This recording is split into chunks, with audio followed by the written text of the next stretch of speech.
ఈరోజు తులారాశి వారికి విద్యార్థులకి క్యాంపస్ సెలక్షన్స్లో ఉద్యోగం లభిస్తుంది. చదవాలన్న కసి పట్టుదల బాగా పెరుగుతాయి. ఇంకా ఉద్యోగస్తులు కార్యాలయాల్లో ఏదైనా మీటింగులు ఉంటే చాలా బాగా మాట్లాడగలుగుతారు, అందరినీ మెప్పించగలుగుతారు. వస్త్ర వ్యాపారస్తులకి, బంగారం వ్యాపారస్తులకి విపరీతమైన లాభాలు కనపడుతున్నాయి. ఈరోజు స్త్రీలు సొంతంగా ఏదైనా వ్యాపారం చేయాలని ఆలోచన చేస్తారు. ప్రేమ వ్యవహారాలు ఫలిస్తాయి. విదేశాల్లో ఉండే భారతీయులకి పార్ట్ టైం జాబులు చేయడానికి మంచి అవకాశాలు వస్తాయి. విలువైనటువంటి పత్రాలు కానీ లేదా షేర్ల ద్వారా డబ్బులు సంపాదించడం కానీ బాగా పెరుగుతుంది. సంపాదించాలన్న కసి పట్టుదల బాగా పెరుగుతాయి. మీకు అప్పులు కొంతవరకు తీర్చగలుగుతారని చెప్పొచ్చు. కొత్త క్రెడిట్ సౌకర్యం, అప్పుల సౌకర్యం లభిస్తుంది. మీకు శుభకార్యాల కోసం చేసే ప్రయాణాలు ఫలిస్తాయి. తండ్రి నుంచి ఆస్తి సంబంధించినటువంటి లబ్ధి పొందగలుగుతారు. గృహంలో ప్రశాంత వాతావరణం ఉంటుంది.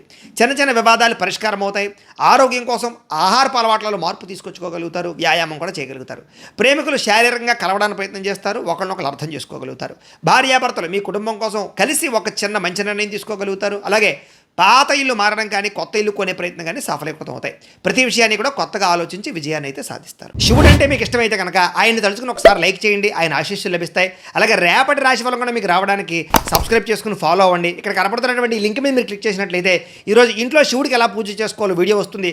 ఆ వీడియోని ఎదురుగుండా పెట్టుకుని మీ ఇంట్లో ఈరోజు శివ పూజ చేసుకోవడం వల్ల మీకు ఈరోజంతా శుభప్రదంగా ఉంటుందని తెలియజేస్తూ లైక్ చేయడం మాత్రం మర్చిపోకండి.